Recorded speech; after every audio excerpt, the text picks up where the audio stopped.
Welcome to A1 TV Telugu news. నేను భువన. ఇవాల్టి bulletin చూద్దాం. కర్నూలు జిల్లా ఆదోని పట్టణం మండలంలో టీడీపీ ప్రభుత్వం కొత్త అధ్యక్షులను నియమించింది. పట్టణ అధ్యక్షుడిగా తిప్పమ్మ, మండల అధ్యక్షుడిగా కుర్వ శివన్న బాధ్యతలు చేపట్టారు. వీరు ఎంతో కాలంగా పార్టీకి అండగా నిలిచి కార్యకర్తలకు ధైర్యం చెబుతూ ముందుకు నడిపించారు. మాజీ ఎమ్మెల్యే మీనాక్షి నాయుడు మార్గదర్శకత్వంలో పచ్చజెండా ఎగురవేస్తూ నారా చంద్రబాబు నాయుడు, నారా లోకేష్, ఉమాపతి నాయుడు కుటుంబానికి రుణపడి ఉంటామని తెలిపారు. ప్రతి కార్యకర్తకు అండగా నిలుస్తామని, సమస్యల పరిష్కారానికి ఎల్లప్పుడూ ముందు ఉంటామని హామీ ఇచ్చారు.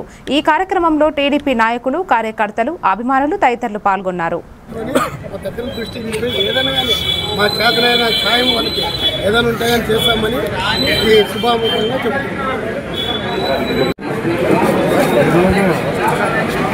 తెలుగుదేశం పార్టీ తరఫున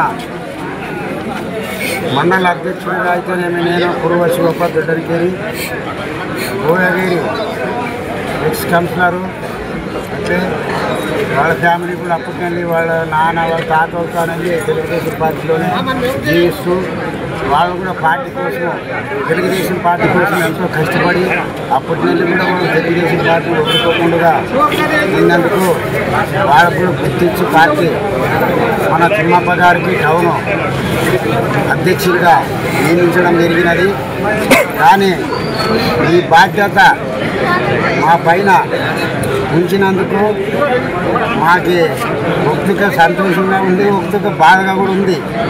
ఒక బాధ్యత ఇస్తే మాత్రం ఇంట్లో కూర్చుంటుంది, అది నాయకుల లక్షణం కాదు, కార్యకర్తల లక్షణం కాదు. అది ఒక బాధ్యత మనం అప్పుడు కార్యకర్తలకైతేనేమి, నాయకులకైతేనేమి ఈ పార్టీకి ఏ ఇబ్బంది వచ్చినా కూడా అర్ధరేత్రులనే తలుపు తరిచే కూడా నాయకుడు అనేవాడు, కార్యకర్తకు అన్యాయం జరిగితే అర్ధరేత్రుల తలుపు కొడితే కూడా ఆదోని డివిజన్ కర్నూలు జిల్లాలో ప్రభుత్వ మెడికల్ కళాశాలను ప్రైవేటీకరణ చేసి పీపీపీ విధానంలో నడపాలన్న ప్రభుత్వ నిర్ణయాన్ని విద్యార్థి సంఘాలు వ్యతిరేకిస్తున్నాయి. పీడీఎస్ఓ రాష్ట్ర నాయకుడు తిరుమలేష్, డీఎస్ఎఫ్ జిల్లా అధ్యక్షుడు దానాపురం ఉదయ్ మాట్లాడుతూ ప్రజలకు సరైన వైద్యం, విద్యార్థులకు నాణ్యమైన విద్య అందాలంటే మెడికల్ కళాశాలలు ప్రభుత్వ ఆధీనంలోనే ఉండాలని డిమాండ్ చేశారు. 2021లో అరకల్ గ్రామం వద్ద 475 కోట్లతో ప్రతిపాదించిన ఈ కళాశాలను ప్రభుత్వ నియంత్రణలో కొనసాగించాలని కోరారు. విద్యార్థి సంఘాలు, నాయకులు, విద్యార్థులు పెద్ద సంఖ్యలో పాల్గొన్నారు. నారా లోకేష్ గారు అయితేనేమి, ఆ యుగలం పాదయాత్రలో లోకేష్ గారు కూడా చాలా స్పష్టంగా ప్రజలకి తెలియజేయడం జరిగింది. ఇప్పుడేం అడుగుతున్నామంటే, మొన్న రీసెంట్ జరిగిన క్యాబినెట్ మీటింగ్లో ఈ యొక్క పీపీసీ పద్ధతిని ఎందుకు మీరు ముందు చేశారు? పీపీపీ పద్ధతి ద్వారా దాదాపు 10 కళాశాలని ప్రైవేటీకరణ చేయడం అనేది చాలా దారుణమైన పరిస్థితి. ఇవాళ వెనుకబడిన ప్రాంతం ఒక ఆదోని అయితే, ఈ గతంలో సెకండ్ ముంబైగా పేరుగాంచిన ఆదోనిలో ఇవాళ పరిశ్రమలు లేక, దాదాపు కళాశాలలు లేక, ఇవాళ సరైన హాస్పిటల్ లేక, సౌకర్యాలు లేక అనేక రకాల ప్రజలైతేనేమి, ప్రజలకు వాళ్ళ పిల్లలైతేనేమి అనేక రకాలుగా సమస్యలతో కొట్టుమిట్టాడుతున్న పరిస్థితి కనబడుతున్నది. మేమేం అడుగుతున్నామంటే, ఈ కూటమి ప్రభుత్వానికి తప్పనిసరిగా ఏదైతే 10 కళాశాలని మీరు పీపీపీ పద్ధతిలో ప్రైవేటీకరణ చేయాలని మీరు అనుకున్నారో దాన్ని తక్షణమే P4 పద్ధతిలో తక్షణమే వెనక్కి తీసుకోవాలని చెప్పేసి ఈ విధంగా కేంద్ర ప్రభుత్వానికి కానీ రాష్ట్ర ప్రభుత్వానికి ఈ పద్ధతిలో డిమాండ్ చేస్తున్నాం. మీరు కేంద్ర ప్రభుత్వంతో ఒక బీజేపీతో పొత్తు పెట్టుకో. ఈరోజు స్థానికంగా ఆరేకల్ దగ్గర ఉన్న మెడికల్ కళాశాల దగ్గర ఇవాళ ప్రెస్ మీట్ నిర్వహించడానికి కారణం అంటే, రాష్ట్రంలో ఏవైతే ఆనాడు వైఎస్ఆర్ గవర్నమెంట్లో ఏదైతే రాష్ట్ర ప్రభుత్వం 17 మెడికల్ కళాశాలలు తీసుకొచ్చిందో, ఆ మెడికల్ కళాశాలని ఈరోజు దాదాపు 10 కళాశాలని ప్రైవేట్ పరం చేయడం అనేది చాలా దుర్మార్గమైన విషయం. మేమేం అడుగుతున్నామంటే, ఈ కూటమి ప్రభుత్వానికి, నారా లోకేష్ గారికి ఆనాడు యుగల పాదయాత్రలో మేము మెడికల్ కళాశాలలు ఏవైతే ఉన్నాయో వాటిని ప్రైవేటీకరణ చేయము, ప్రభుత్వంగానే కొనసాగిస్తామని చెప్పి ఆనాడు యుగలంలో ఈ నారా చంద్రబాబు నాయుడు అయితేనేమి, నారా లోకేష్ గారు అయితేనేమి, ఆ యుగలం పాదయాత్రలో లోకేష్ గారు కూడా చాలా స్పష్టంగా ప్రజలకి తెలియజేయడం జరిగింది. ఇప్పుడేం అడుగుతున్నామంటే, మొన్న రీసెంట్ జరిగిన క్యాబినెట్ మీటింగ్లో ఈ యొక్క పీపీసీ పద్ధతిని ఎందుకు మీరు ముందు చేశారు? పీపీపీ పద్ధతి ద్వారా దాదాపు 10 కళాశాలని ప్రైవేటీకరణ చేయడం అనేది చాలా దారుణమైన పరిస్థితి. ఇవాళ వెనుకబడిన ప్రాంతం ఒక ఆదోని అయితే, ఈ గతంలో సెకండ్ ముంబైగా పేరుగాంచిన ఆదోనిలో ఇవాళ పరిశ్రమలు లేక, దాదాపు కళాశాలలు లేక, ఇవాళ సరైన హాస్పిటల్ లేక, సౌకర్యాలు లేక అనేక రకాల ప్రజలైతేనేమి, ప్రజలకు వాళ్ళ పిల్లలైతేనేమి అనేక రకాలుగా సమస్యలతో కొట్టుమిట్టాడుతున్న పరిస్థితి కనబడుతున్నది. మేమేం అడుగుతున్నామంటే, ఈ కూటమి ప్రభుత్వానికి తప్పనిసరిగా ఏదైతే 10 కళాశాలని మీరు పీపీపీ పద్ధతి దాన్ని తక్షణమే P4 పద్ధతిలో తక్షణమే వెనక్కి తీసుకోవాలని చెప్పేసి ఈ విధంగా కేంద్ర ప్రభుత్వానికి రాష్ట్ర ప్రభుత్వానికి ఈ పద్ధతిలో డిమాండ్ చేస్తున్నాం. మీరు కర్నూలు జిల్లా ఆదోని పట్టణంలో మాజీ ఎమ్మెల్యే మీనాక్షి నాయుడు స్వగృహంలో సీఎం రిలీఫ్ ఫండ్ ద్వారా పేద ప్రజలకు 46 చెక్కులు పంపిణీ చేశారు. ఈ సందర్భంగా ఆయన మాట్లాడుతూ ప్రైవేట్ హాస్పిటల్స్ పేషెంట్లు ఎంత డబ్బు చెల్లిస్తే అంత రసీదు తప్పనిసరిగా ఇవ్వాలని కోరారు. రసీదు ఇచ్చినట్లయితేనే సీఎం రిలీఫ్ ఫండ్ ద్వారా పేదలకు సహాయం అందించవచ్చని తెలిపారు. పార్టీకి సంబంధం లేకుండా ఎవరైనా బిల్లులు సమర్పిస్తే సహాయం చేస్తామని హామీ ఇచ్చారు. ఈ కార్యక్రమంలో పార్టీ నాయకులు, కార్యకర్తలు, ప్రజలు పాల్గొన్నారు. 15,14,167 రూపాయల చెక్కులు ఇవ్వడం జరిగింది. ఇప్పటి వరకు నా ద్వారా 156 మంది బెనిఫిషియర్స్ కి సీఎం రిలీఫ్ ఫండ్ చెక్కులు అందజేయడం జరిగింది. దాదాపుగా 326 మంది అప్లికేషన్లు సీఎం ఆఫీస్ కి ఇవ్వడం జరిగింది. 156 మందికి చెక్కులు ఇప్పటి వరకు ఇచ్చాం. ఇంకా 170 మంది చెక్కులు మరి తొందరలోనే బెనిఫిషియర్స్ కి ఇవ్వడానికి నేను ప్రయత్నం చేస్తా. అదేవిధంగా నియోజకవర్గంలో ఎవరైనా కానీ ఈ సీఎం రిలీఫ్ ఫండ్ స్కీమ్ కి అందరూ అర్హులే. ఎవరైనా కానీ మీరు ప్రైవేట్ ఆసుపత్రుల్లో చూయించుకున్న వాళ్ళు దయచేసి మీరు ఆ బిల్స్ నాకు తెచ్చిస్తే నాకు కానీ మరి ఎమ్మెల్యే గారి దృష్టికి కానీ తీసిపోయినా ఆయన నేను ఈ సీఎం రిలీఫ్ ఫండ్ చెక్కులు ప్రజలకు తెచ్చిచ్చేదానికి పనిచేస్తాం. అదేవిధంగా ఆదోళనలో ఉన్న ప్రైవేట్ ఆసుపత్రి డాక్టర్లందరికీ నాకు వచ్చిన కంప్లైంట్ల మేరకు దయచేసి గౌరవనీయులైన డాక్టర్లందరూ కూడా పేద ప్రజలకు తమరు ట్రీట్మెంట్ చేసినప్పుడు ఎంత డబ్బు కట్టింటారో అంత డబ్బు కూడా మీరు రసీదులు ఇస్తే. విశాఖ జిల్లా భీమిలి నియోజకవర్గం ఆనందపురం మండలం దక్కవాణిపాలెం గ్రామంలో ప్రధాని నరేంద్ర మోడీ జన్మదినం సందర్భంగా ఉచిత మెగా కంటి వైద్య శిబిరం నిర్వహించారు. ఓఎస్టీ ఫౌండేషన్ ఆధ్వర్యంలో శంకర్ ఫౌండేషన్ సహకారంతో జరిగిన ఈ శిబిరంలో 65 మంది పరీక్షలు చేయించుకోగా 15 మందికి ఆపరేషన్ల కోసం తరలించారు.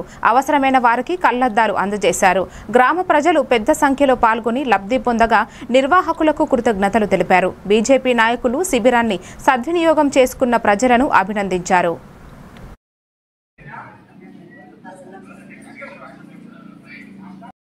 చేయించుకోవాలి. ఇప్పుడు కానీ నువ్వు చేయించుకోకపోతే అది ఎలా కన్ను నల్లగుడ్డు మీదకి వచ్చి కన్ను పూర్తిగా పాడైపోతుంది. అర్థమైందా? మనకి రేపు 12 గంటలకల్లా బస్సు వస్తుంది. ఇక్కడి నుంచే తీసుకెళ్లి జాగ్రత్తగా టెస్ట్లు చేసి ఆపరేషన్ చేసి మళ్ళీ జాగ్రత్తగా ఇక్కడ దించుతారు. అర్థమైందా? మీకు పట్టుకోవాల్సిన ఆధార్ కార్డు, ఆరోగ్య కార్డు, జత బట్టలు ఇవన్నీ పట్టుకొని రావాలి. ఇక్కడికి వచ్చిన తర్వాత టెస్ట్లు చేసి ఆపరేషన్ చేస్తారు. గుర్తుపెట్టుకో. ఈ రోజు వెళ్తే అదే లక్షవారం వెళ్తాం కదా, శుక్రవారం ఆపరేషన్ చేసి శనివారం పంపిస్తారు. వస్తావు కదా? బీపీకి షుగర్కి ఏమైనా మందులు వాడుతున్నావా?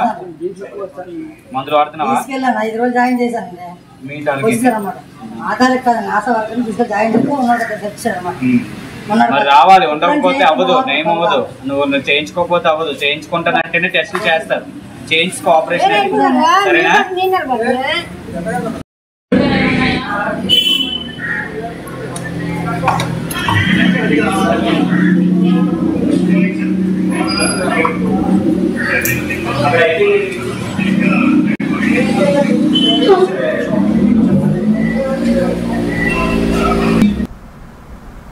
భీమిలి నియోజకవర్గం ఆనందపురం మండలం తర్లువాడ పంచాయతీలో దళిత రైతులు అలనాటి ప్రధాని ఇందిరా 4 ఎకరాల డీఫామ్ భూములపై జీవనం సాగిస్తున్నారు.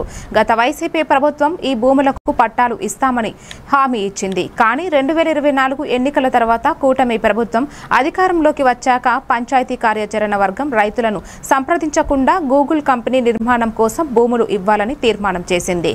మట్టి పరీక్షలకు వచ్చిన అధికారులను రైతులు అడ్డుకుని తమ భూములు ఆక్రమిస్తే న్యాయ పోరాటం చేస్తామని స్పష్టం చేశారు.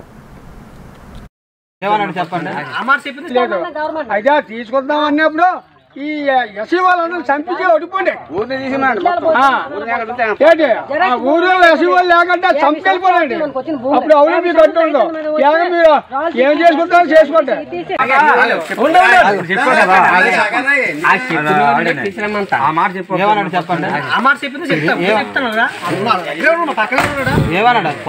అక్కడ పాయింట్ ఏమన్నా చెప్పాడు, మళ్ళీ అక్కడ పాయింట్ ఏమన్నా ఆడి చెప్పాడు. పాయింట్లు ఏమో తీసుకున్నాడు. కేరళ కొట్టుకొని మా తల్లిదండ్రులు భూమి పోయితే ఈ భూమి వరకు మేము ఎంతో కష్టపడ్డాం. మొక్క మూడు వేసుకున్నాం. పేదోళ్ళు మేము వేసి క్యాస్ట్ మాకు న్యాయం కలిగించాలి. కావాలంటే గవర్నమెంట్ మాకు పట్టాలు చేసి ఇవ్వడానికి ట్రై చేయండి. కానీ మా భూములు పట్టుకెళ్తే మాత్రం ఎట్టి పరిస్థితి మేము ఊరుకోము. మా శవాలు మా దాటి గవర్నమెంట్ రావాలి. ఇక్కడ బోర్లు మాత్రం ఎట్టి పరిస్థితి మేము కొట్టినాము. బోర్లు మొత్తం చాప తీసుకెళ్ళాలి. తీసుకెళ్ళిపోయిన ఎక్కడైనా మళ్ళీ గవర్నమెంట్ మా దారి చేసిందనుకో మా శవాల మీద దాటి మీరు వెళ్తారు. మా పిల్లలకి మాకు ఆధారం లేదు. మమ్మల్ని సంపాదిస్తారా చెప్పండి. మమ్మల్ని ఏడుపు మీ గవర్నమెంట్కి ఎక్కుతుందో చెప్పండి. మమ్మల్ని ఎందుకు మీరు బాధ పెడతాండ్రు? మా బిడ్డలకు దారి లేదు, మాకు దారి లేదు, మాకు జరస్తు భూములు లేవు. మేము ఎలా బాధపడాలి? మేము ఎలా బతకాలి? ఈ పెక్క ఏరుకొని మొక్క ఏరుకొని గొడ్డు కొని భూమి మీద బతుకుతాను. మాకు విశాఖపట్నం గాజువాక జీవీఎంసీ 58వ వార్డు చిన్నములగాడ గ్రామంలో ప్రతిరోజు సాయంత్రం 6 నుంచి రాత్రి 12 గంటల వరకు యువత గంజాయి మద్యం మత్తులో పేట్రెగిపోతూ స్థానికులను డబ్బుల కోసం వేధిస్తున్నారు. దీంతో మహిళలు బెంబేలెత్తిపోతూ పోలీస్ కమిషనర్ శంకర్వత బగ్జీకి రక్షణ కల్పించాలంటూ వినతి పత్రాలు అందించారు. ఇండియన్ మహిళా ఫౌండేషన్ ఆధ్వర్యంలో జరిగిన ఈ అవగాహన కార్యక్రమంలో వ్యవస్థాపకురాలు జీవీఎల్ పద్మ మాట్లాడుతూ 4 అనధికార మద్యం దుకాణాలు, ఒక కిరాణా షాపు యువతకు ఆవాసాలుగా మారాయని, గ్రామం నగర శివారులో ఉండటంతో బయట వారు వస్తూ ఉద్రిక్తత సృష్టిస్తున్నారని పేర్కొన్నారు. పోలీసుల చర్యలు ఉన్నప్పటికీ సమయానికి అప్రమత్తమవుతున్న మద్యం వ్యాపారులు ఆకతాయిలపై కఠిన చర్యలు తీసుకోవాలని డిమాండ్ చేశారు. 58వ వార్డు అండి మాది. ఇక్కడ మా ఊర్లో అయితే మాత్రం మందు, గంజాయి, డ్రగ్స్ అవన్నీ చాలా ఎక్కువగా ఉన్నాయి. ఆడపిల్లలం బయటికి వెళ్ళాలంటే చాలా భయంగా ఉంది.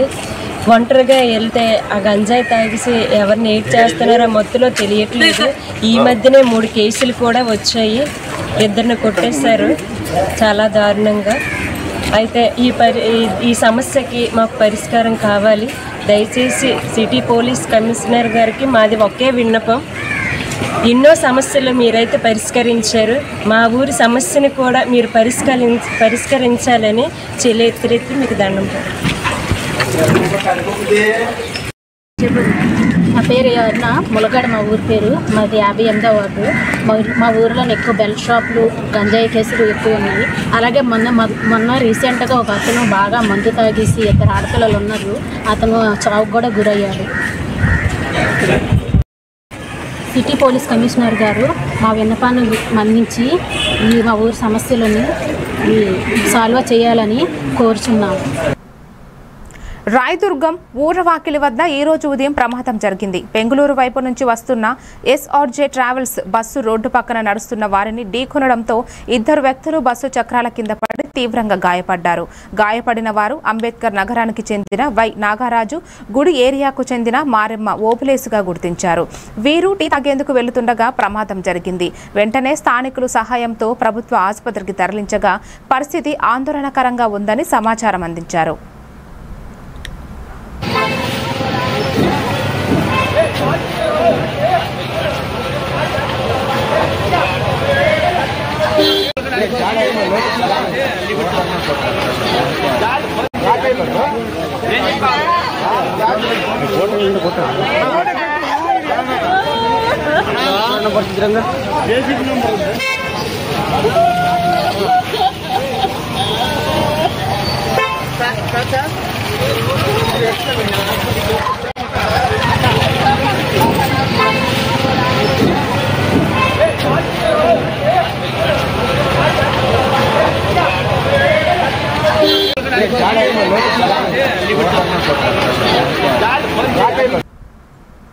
జనగామ జిల్లా కేంద్రంలోని పాత బీట్ బజారు స్వర్ణకార భవనంలో స్వర్ణకార సంఘం ఆధ్వర్యంలో విరాట్ విశ్వకర్మ జయంతి వేడుకలు ఘనంగా జరిగాయి. సంఘం అధ్యక్షుడు వల్లపోజు చక్రపాణి ఆధ్వర్యంలో విశ్వకర్మ భగవాన్కు ప్రత్యేక పూజలు హోమం నిర్వహించి అన్నదాన కార్యక్రమం చేపట్టారు. ఈ సందర్భంగా హాజరైన నాయకులను శాలువాలతో సత్కరించారు. రాష్ట్ర నాయకులు నారాజు రామేశ్వరాచారి, పోకల లింగయ్య, కాళ్ళూరి మల్లికార్జునాచారి, సంఘం నాయకులు, భక్తులు పెద్ద సంఖ్యలో పాల్గొన్నారు.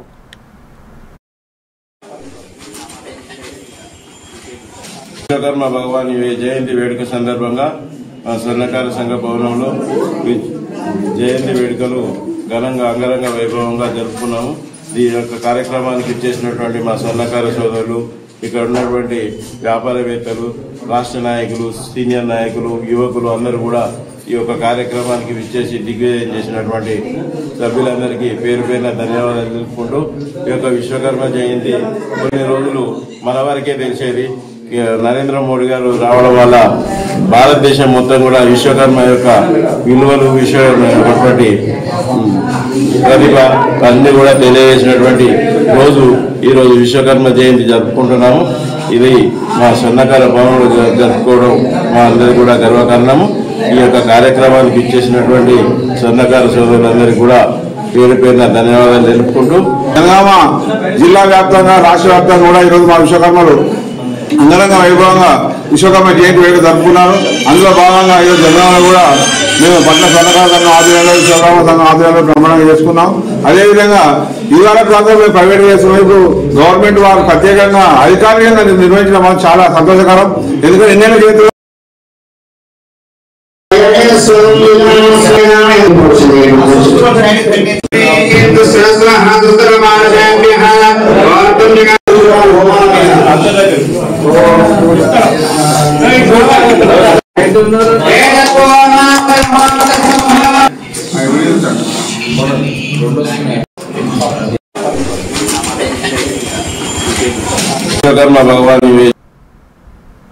సంగారెడ్డి జిల్లా నారాయణ ఖేడ్ మున్సిపల్ పరిధిలోని 11వ వార్డు వడ్లగల్లీలో ఉన్న కాళికాదేవి ఆలయ ప్రాంగణంలో విశ్వకర్మ జయంతి వేడుకలు భక్తి శ్రద్ధలతో జరిగాయి. బుధవారం యజ్ఞ మహోత్సవం నిర్వహించి కాళికాదేవి అమ్మవారికి ప్రత్యేక అభిషేకాలు చేశారు. అనంతరం విశ్వకర్మ భగవానుడి జెండాను ఆవిష్కరించి అన్నదానం కార్యక్రమం చేపట్టారు. ఈ వేడుకల్లో కమిటీ సభ్యులు వడ్ల వెంకటరమణాచారి, వడ్ల వీరన్న, రకల్ వడ్ల సుభాష్, వడ్ల అశోక్, వడ్ల జ్ఞానేశ్వర్, వడ్ల సాయిలు, వడ్ల సాయేంద్ర తదితరులు పాల్గొన్నారు.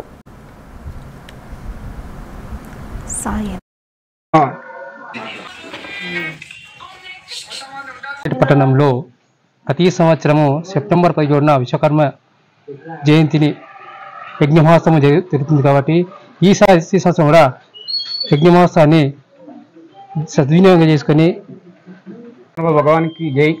నారాయణఖేడ్ విశ్వకర్మ సోదరులు వడ్ల కమ్మరోళ్ళు అందరూ కలిసి విశ్వకర్మ జయంతి ఇప్పుడు నారాయణఖేడ్లో పురస్కరించుకొని అన్ని కులాస్తులతో పట్టణంలోని శ్రీ కాళికాదేవి మందిర ప్రాంగణంలో ప్రతి సంవత్సరం జరిగే భాద్రపద మాస బోనాలు పురస్కరించుకొని ప్రతి సంవత్సరం మాదిరిగానే ఈ సంవత్సరం కూడా ఆలయ కమిటీ సభ్యులు వడ్ల బ్రహ్మచారి మరియు అలాగే మా కమిటీ బృందం ప్రతి సంవత్సరం మాదిరిగానే ఈ సంవత్సరం కూడా అందరం కలిసికట్టుగా ఉండి విశ్వకర్మ జయంతిని చేస్తాము. అలాగే 16వ తారీఖున రాత్రి బోనాలు ఉంటాయి. అనంతరం ఉదయం విశ్వకర్మ యజ్ఞ మహోత్సవం.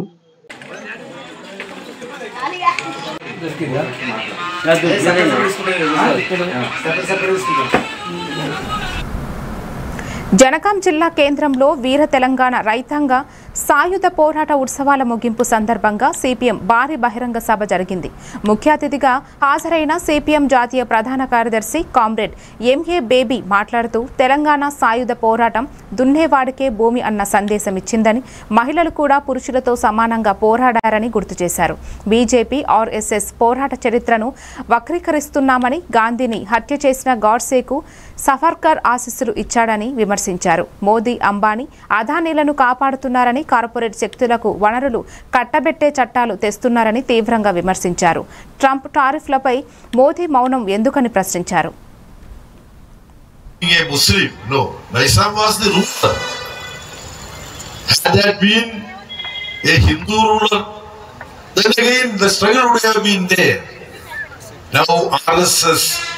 in their wicked manner Today I think Rajnath Singh is attending some programs here.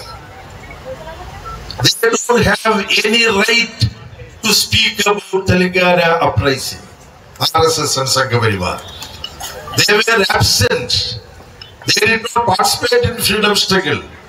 They were in fact indirectly supporting Britishers. We know the Hindutva ideologue Savarkar. How many times he wrote apologetic letters to British rulers, we know. As a whole, the communal RSS and Sangha Parivar, they were by and large siding with the Britishers. In any case, they were not to be seen in the freedom struggle. They say that this was Liberation Day for them. They are trying to give a communal twist to this. We know in the present struggle, there were people belonging to every religion. There were martyrs from every religion. They were not fighting against nice. Hanumakonda జిల్లా బాలసముద్రంలోని BRS జిల్లా కార్యాలయంలో జాతీయ సమైక్యత దినోత్సవం సందర్భంగా మాజీ chief whip BRS జిల్లా అధ్యక్షులు దాస్యం వినయ్ భాస్కర్ జాతీయ జెండాను ఆవిష్కరించారు. కేసీఆర్ తెలంగాణ సాధనలో చేసిన పోరాటం 10 ఏళ్లలో రాష్ట్రాన్ని దేశంలో నంబర్ 1గా నిలిపిన ఘనతను గుర్తు చేశారు. కాంగ్రెస్ పాలనను తీవ్రంగా ఆయన విమర్శిస్తూ ఇది ప్రజాపాలన కాదు, నియంతృత్వ పాలన అన్నారు. ఇచ్చిన 420 హామీలు 6 గ్యారెంటీలు అమలు చేయలేదని, రైతు విద్యార్థుల సమస్యలు నిరుద్యోగం పెరిగిందని దుయ్యబట్టారు. రాహుల్ గాంధీ ఎమ్మెల్యేలను కొనుగోలు చేయడమే కాంగ్రెస్ పాలనకు నిదర్శనమన్నారు.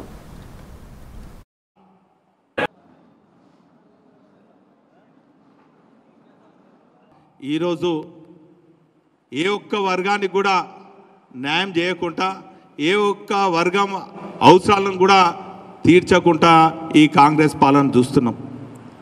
ఈ మధ్యకాలం చూస్తే తెలంగాణ రైతులు సమైక్య రాష్ట్రంలాగా తిరిగి కష్టాలు ఎదుర్కొంటున్నారు. ఒక యూరియా బస్తా కోసము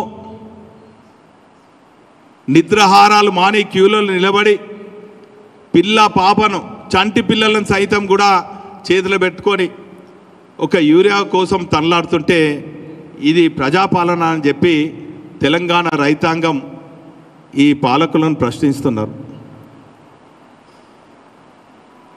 మా విద్యార్థులకు రాసినటువంటి పరీక్షలలో అవకతవకలు అయినాయని చెప్పి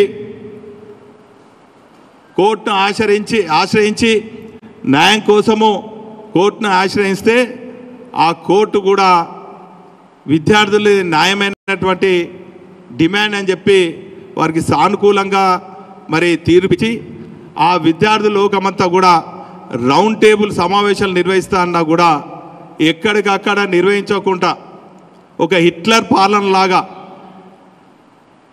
ఒక నియంత పాలనలాగా మా విద్యార్థులను కూడా ఈడ్చుకుంటూ కొట్టుకుంటూ అక్రమ కేసులు బనాయిస్తుంటే ఇది ప్రజాపాలన అని చెప్పి మా తెలంగాణ. ఖమ్మం జిల్లా నేలకొండపల్లిలో రెవెన్యూ శాఖ మంత్రి పొంగులేటి శ్రీనివాసరెడ్డి విస్తృత పర్యటన చేశారు. ఈ సందర్భంగా నూతనంగా ఏర్పాటు చేసిన సెంట్రల్ లైటింగ్ ను ప్రారంభించారు. అనంతరం మాట్లాడుతూ ప్రజలు ఎప్పటి నుంచో ఎదురు చూస్తున్న లైటింగ్ పనులు పూర్వ ప్రభుత్వం సగంలో వదిలేసిందని విమర్శించారు. ప్రస్తుత ప్రభుత్వం 6.5 కోట్ల రూపాయలు శాంక్షన్ చేసి పనులు పూర్తి చేసిందని తెలిపారు. అభివృద్ధి సంక్షేమం 2 సమానంగా నడిపిస్తామని, పేదల సంక్షేమమే ప్రభుత్వ ధ్యేయమని అన్నారు. కేసీఆర్ పాలనలో కమిషన్ ప్రాజెక్టులు జరిగాయని ఎద్దేవా చేశారు. అనంతరం కార్యకర్తలతో కలిసి టీ తాగి ఆనందం పంచుకున్నారు. సెంట్రల్ లైటింగ్ అని నా కుటుంబ సభ్యులందరూ ఎదురు చూస్తున్న సందర్భం నేను చాలా సార్లు చూశాను. చాలా ఫంక్షన్స్ కో కార్యక్రమాలకు వచ్చినప్పుడు ఇంకెప్పుడు వెలుగుతాయన్నా మా లైట్లు అని అడిగిన సందర్భాలు కోకొల్లలు ఉన్నాయి.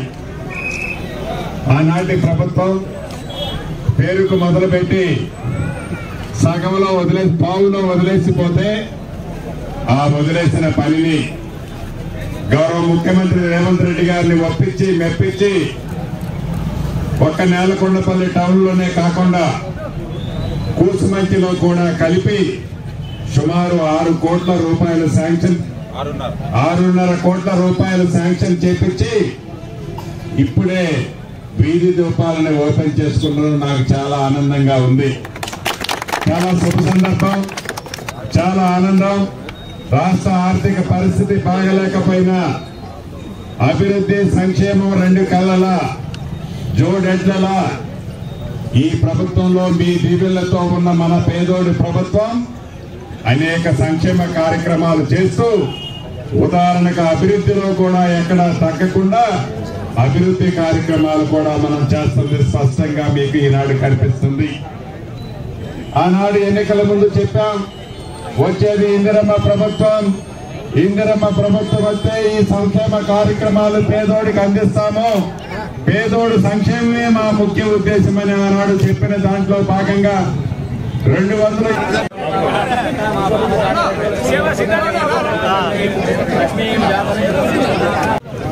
వీధి లైట్లు ఎప్పుడు వెలుగుతాయా, సెంట్రల్ లైటింగ్ అని నా కుటుంబ సభ్యులందరూ ఎదురు చూస్తున్నారు. సంగారెడ్డి జిల్లా ఐఐటి పట్టణంలోని హెచ్ఎండిఏ పరిధిలో గల 15 చెరువుల బ్యూటిఫికేషన్ ప్రణాళికలను ఎమ్మెల్యే జగ్గారెడ్డి నిర్మల జగ్గారెడ్డి బైక్పై 30 కిలోమీటర్లు తిరిగి పరిశీలించారు. 2500 కోట్ల రూపాయలతో ప్రణాళికలు సిద్ధం చేయాలని అధికారులకు సూచించారు. ప్రతి చెరువు వద్ద 25 మీటర్ల కట్ట వెడల్పు, necklace road, walking track, dhobi ghat, Bathukamma ghat, lighting, boating, fishing సదుపాయాలు, పిల్లల పార్కు ఏర్పాటు చేయాలని ఆదేశించారు. ఇండ్లు కూల్చకూడదని, బలవంతంగా భూములు సేకరించరాదని, రైతులు స్వచ్ఛందంగా ఇస్తే మాత్రమే తీసుకోవాలని స్పష్టం చేశారు. ఇక్కడ చెప్పండి, ఇది ఎన్ని ఎకరాలు ఉంది? చిమ్నాపూర్ చెరువు. ఇప్పుడు మనము చిమ్నాపూర్ చెరువు, పాత చెరువు, చిమ్నాపూర్ పాత చెరువు, ఇక్కడ 2 ఉన్నాయి. ఇప్పుడు ఇది ఒకటి పాత చెరువు, చిమ్నాపూర్ చెరువు. ఈ చెరువు నీళ్లు ఎన్ని ఎకరాలలో ఉంది? నంబర్ 1 ఇన్నే ఉంది 152 ఎకరాల నీళ్లు నిల్వ ఉంటాయి. Right, number 1. రవాణా నిర్మల పక్కన అనే ఉండాలి. నా పక్కన ఇది బసవేశ్వర నగర్ కట్టకో. వాళ్ళ ఫ్యామిలీ, మా ఫ్యామిలీ ఇక్కడ రెంటెడ్ కి ఇంట్లో ఉన్నాం. కుసుమ్ కుమార్ ఇల్లు 1 నంబర్ 1. ఇక్కడ నుంచి కొన్ని సంవత్సరాలకు ఇది కాల్ చేసి ఈ ఇంట్లోకి పోయినాం. అది కూడా ఇది అది ఆ ఇంట్లో ఉన్నాం. ఆ ఇంట్లో ఆ ఇల్లు అది చూడున్నది. ఆ రూమ్లో మేము ఉన్నాం, ఇంట్లోనే ఉన్నాం. నేను అది కాల్ చేసి ఇళ్ళకి వచ్చిన మీద ఆ రూమ్, ఆ పోర్షన్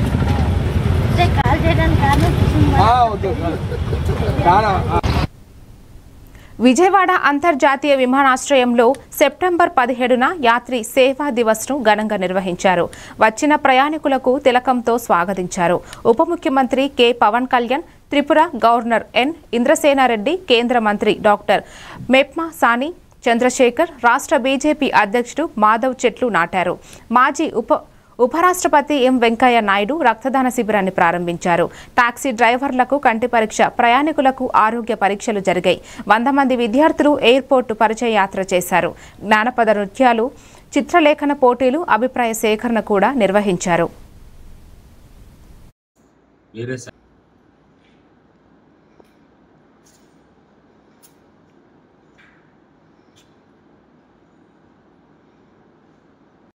ఈరోజు యాత్రీ సేవా దివస్ని అంటే ప్యాసింజర్ సర్వీస్ డేగా 17/9/2025 ఈ రోజున సెలబ్రేట్ చేసినారు.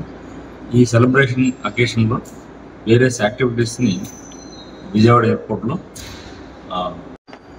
భారత ఉపరాష్ట్రపతి గారు, మాజీ ఉపరాష్ట్రపతి గారు శ్రీ వెంకయ్య నాయుడు గారు కూడా ఈరోజు ఎయిర్పోర్ట్ గుండా మా ప్రోగ్రాంలో పార్టిసిపేట్ చేసి మేము నిర్వహించిన బ్లడ్ డొనేషన్ క్యాంప్ని ఆయన ఇనాగ్రేషన్ చేశారు. అదేవిధంగా ఈ ట్యాక్సీ డ్రైవర్ల కోసం, క్యాబ్ డ్రైవర్స్ కోసం మరియు ఎయిర్లైన్స్ యొక్క డ్రైవర్స్ కోసం, వీళ్ళందరి కోసం ఒక ఫ్రీ ఐ చెకప్ను నిర్వహించాం. అదేవిధంగా బేసిక్ హెల్త్ చెకప్ను కూడా డిపార్చర్లో సెక్యూర్ హోల్డ్ ఏరియాలో ప్యాసింజర్స్ కోసం దీన్ని నిర్వహించాము. అందరూ చాలా మంది ఈ హెల్త్ చెకప్ని యూటిలైజ్ చేసుకుంటారు. యాత్రి సేవా దివస్ ని సెలబ్రేట్ చేసుకోవడం జరిగింది విజయవాడ ఎయిర్పోర్ట్ లో. ప్యాసింజర్స్ సెంట్రిక్ గా ఈ ఈవెంట్ చేయడం జరిగింది. దీంట్లో ప్యాసింజర్స్ ఫెసిలిటీస్, వేరియస్ ఫెసిలిటీస్ గురించి అవగాహన కల్పించడం జరిగింది. అల్లూరు జిల్లా రంపచోడవరం నియోజకవర్గం గంగవరం హనుమాన్ కూడలి వద్ద ప్రధాని నరేంద్ర మోదీ 75వ జన్మదిన వేడుకలు బీజేపీ మండల అధ్యక్షురాలు పుట్టపల్లి చిన్న నీలాలమ్మ ఆధ్వర్యంలో ఘనంగా జరిగాయి. రాష్ట్ర ఎస్టీ కమిషన్ చైర్మన్ సొల్లబుజ్జిరెడ్డి, జాతీయ ఎస్టీ మోర్చా ఉప అధ్యక్షులు కోసూరి కాశీ విశ్వనాథరెడ్డి, నియోజకవర్గ కన్వీనర్ ఈకబుల్లి కొండలదొర హాజరయ్యారు. మోదీ నిర్మల సీతారామన్ చిత్రపటాలకు పాలాభిషేకం చేసి ఆసుపత్రిలో పండ్లు, వృద్ధులకు చీరలు పంపిణీ చేశారు. పలు స్థానిక నేతలు, కూటమి నాయకులు పాల్గొన్నారు. సమాజానికి సేవ చేయడానికి 17 సెప్టెంబర్ 17, 1950లో వాద్నగర్ జన్మించారు. ఆయన తండ్రి గారితో వాద్నగర్ రైల్వే స్టేషన్లో టీ కూడా అమ్మేవారు. ఆయన తర్వాత ఆర్ఎస్ఎస్లో పరిచయం అయ్యాక ఆర్ఎస్ఎస్ ద్వారా ఒక వ్యక్తి నిర్మాణం చేస్తుంది. ఆర్ఎస్ఎస్ అంటే ఏంటి అంటే మన సమాజానికి సేవ చేయడానికి ఒక వ్యక్తిని నిర్మిస్తారు. నరేంద్ర మోదీ గారు ఆయన ద్వారా ఆయన గుజరాత్లో 3 సార్లు చీఫ్ మినిస్టర్గా పనిచేయడం జరిగింది. తర్వాత 2014 నుంచి ఇప్పటి వరకు మన ప్రధానమంత్రిగా కొనసాగుతున్నారు. ఆయన చేసే ఎన్నో సంస్కరణలు మన దేశాన్ని అభివృద్ధి పదంలో నడిపిస్తుంది. ఇందులో ముఖ్యమైనటువంటి మన జిఎస్టీ వల్ల మన ఇండియా ఎంతో ముందు వెళ్తుంది. ఆ జిఎస్టీకి కూడా ఈ మధ్యలో తగ్గించి మన పేదైనటువంటి మధ్యతరగతి వాళ్ళకు కూడా చాలా న్యాయం చేస్తుంది. జిఎస్టీ జరుగుతుంది. అదేవిధంగా అభివృద్ధి 2016 అల్లూరు జిల్లా రంపచోడవరం విద్యుత్ శాఖ డివిజన్ కార్యాలయం వద్ద విద్యుత్ జేఏసీ ఆధ్వర్యంలో ఉద్యోగులు భోజన విరామ సమయంలో ధర్నా నిర్వహించారు. నల్ల బ్యాడ్జీలు ధరించి నిరసన తెలిపిన వారు కాంట్రాక్టు ఉద్యోగులకు సమాన పనికి సమాన వేతనం, ఉద్యోగ భద్రత, అపరిమిత మెడికల్ సదుపాయం కల్పించాలని డిమాండ్ చేశారు. గ్రేడ్ 2 ఉద్యోగులను జూనియర్ లైన్మెన్లుగా గుర్తించాలని కోరారు. సమస్యలు పరిష్కరించకపోతే ఉద్యమాన్ని దశలవారీగా తీవ్రతరం చేస్తామని జేఏసీ చైర్మన్ జగ్గన్నదొర హెచ్చరించారు. ఉద్యోగులు పెద్ద సంఖ్యలో పాల్గొన్నారు.